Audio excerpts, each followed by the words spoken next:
Good morning subscribers and welcome. It's been a while since I uploaded a video.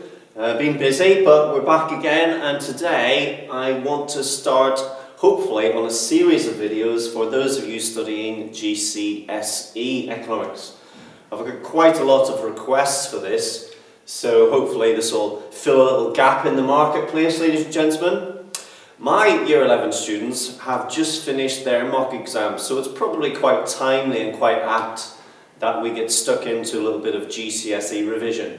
And today, ladies and gentlemen, what I'd like to focus on is how we go about answering an 8-mark question on a GCSE economics paper. So I have on the board here, this is one of the questions from the macro paper 2017. And I'd like now, ladies and gentlemen, hopefully to show you a fail-safe structure for achieving 8 marks out of 8 by way of structure as illustrated here. So I'll tell you the question, go through the structure, show you a few things that you might put in your answer, and hopefully you'll be able to apply that across all of the 8-mark questions that you get on paper 1, paper 2 or paper 3 on the GCSE paper. Okay, so this question. Explain how interest rate policy may be used to reduce unemployment in the UK, and then discuss the effectiveness of that policy. Okay, ladies and gents, so I just want to take you through a 4-step plan, and you might want to actually write this in the margin maybe of your exam paper, just some keywords to help you focus your answer and to get the key elements into your answer. So point number 1.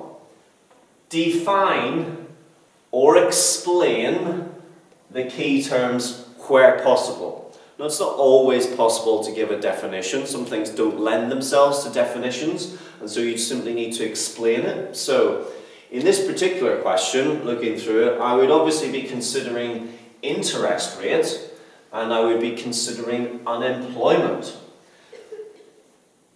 Those would be the two things that I would be pulling out there in order to either define them or explain them. And we'll say a little bit about that later. Next point.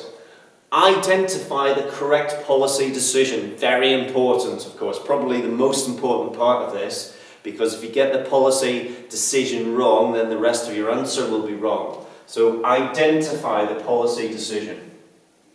Thirdly, once you've identified it and you're sure in your own mind and you're secure in your own mind that you've got the correct decision, explain that policy decision using connective words.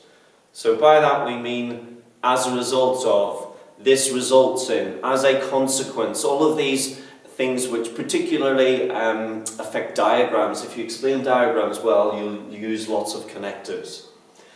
And I've written here, include a diagram if possible. Now my advice certainly to all of my students is, get diagrams in wherever possible, because as soon as you start to analyse or describe your diagram, you're then earning all of the analysis marks. And then point number 4, consider, and I've just put 3 here, it's what most people say really. Consider 3 reasons why the policy might not work. So here we're explaining how it works, and then point number 4, this is where we're doing the discuss part of it, because we're saying, actually, Mr. Examiner, here are a few reasons why this policy may not work.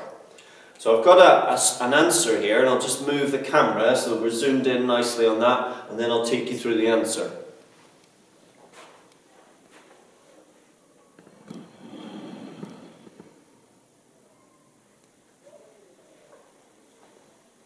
Okay, ladies and gents, I hope you can see this okay. So let me remind you once again of the question. We're trying to consider how interest rates might be used, number 1, to reduce unemployment, and then when we get to the end of our answer, we're going to explain why interest rates may not be successful in that primary objective of reducing unemployment. So let's look at this. So point number 1, you'll remember, is define. So we would be defining unemployment, first of all, so unemployment, out of work, willing and able to work, in receipt of some type of payment from the government in the form of a benefit. So we're defining it. The interest rate's an interesting one. We can't really define it as such, but we can talk about what it is. So, for instance, we can talk about the fact that the interest rate in the UK is set by the Bank of England.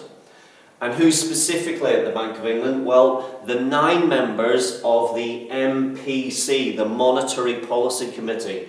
Now, just putting little snippets, little nuggets like that, ladies and gentlemen, in your answer, that will impress an examiner no end at all. So that's it. We've done the define and explain. We move on now. Part 2, identify the correct policy. Now, in this instance, the correct policy is that we would reduce the base rate of interest. And the reason for that is because it would then set off expansions and explosions in all kinds of interest rate sensitive components of aggregate demand.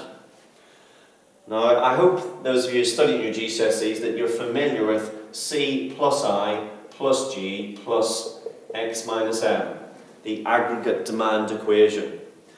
So if you think about this and what would happen, and we'll talk about this a bit more because this is part 3, but there'd be certain components of that would all be fired up and fired off because the interest rate drops. So point 3 then is we're going to explain why that's the case.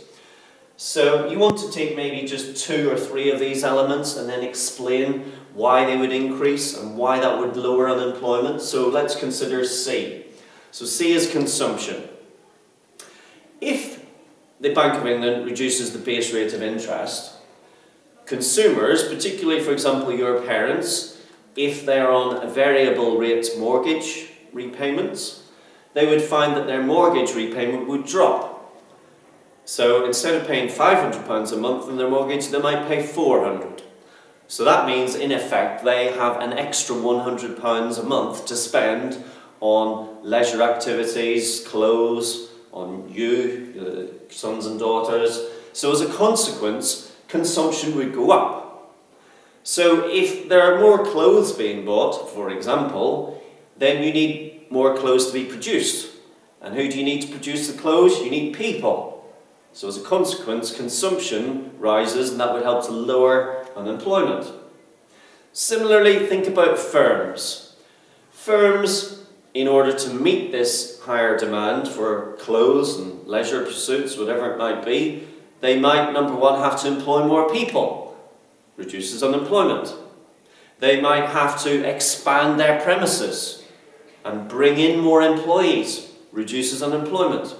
So all of these factors would then increase aggregate demand and shift the aggregate demand curve to the right.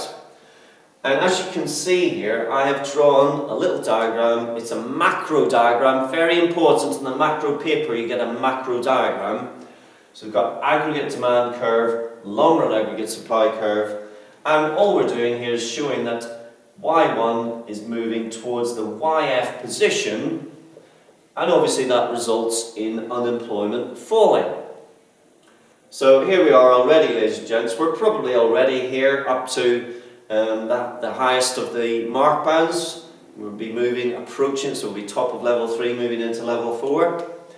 So point number 4 then, consider 3 reasons why the interest rate reduction might not work.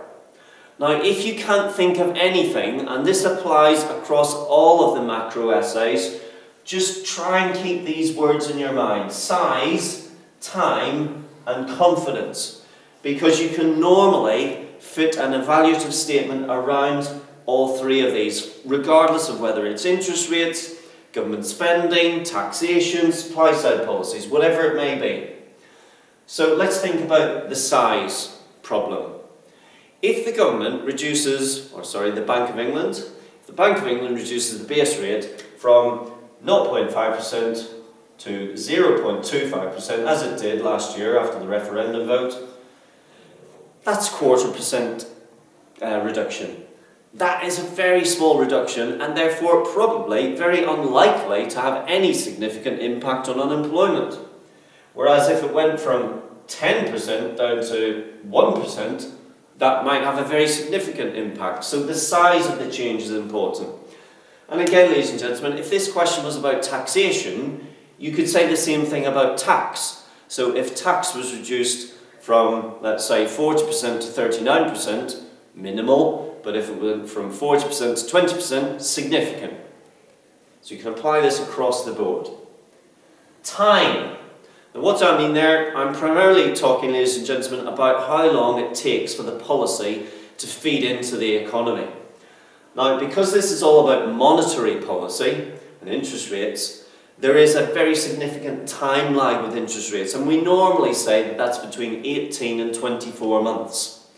So when the Bank of England reduces the base rate, it can take a very long time, and indeed the Monetary Policy Committee, when they're forecasting, they are generally looking 18 to 24 months down the line.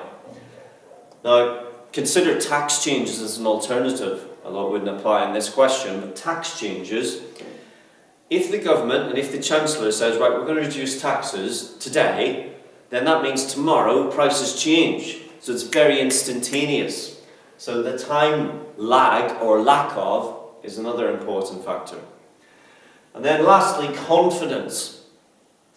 Firms, we're talking here about firms employing more people. Well, if firms aren't confident about future prospects, then they might not employ more people. They might simply say to their current employees, you work harder. Or they might say, right, well, we've got these machines which are idle, we'll just work them a bit harder and we'll not employ anybody else. So again, confidence is one which can be applied across many policies and not just the interest rate policy. And that's it, ladies and gentlemen. So I think if you stick to that structure for these 8 mark questions, you'll not go far wrong. And I'd like just at this point, shout out here to Junaid. I've been reading some of his stuff on LinkedIn in the last day or two, and he was talking about having these learning strips down the margin of his book, or his students' books. And in those learning strips, you would see the words define, identify, explain, consider, or similar.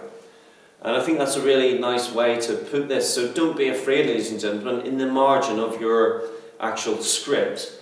So you've got a blank page, write define at the top, and then a few lines down, identify, and then a few lines down, explain, and then a few lines down, consider. And just that'll help you to jog your memory and make sure that you've got the key information for any 8 mark question. Okay, ladies and gents, this has been G Economics. I hope that's been useful, and see you next time. Bye for now.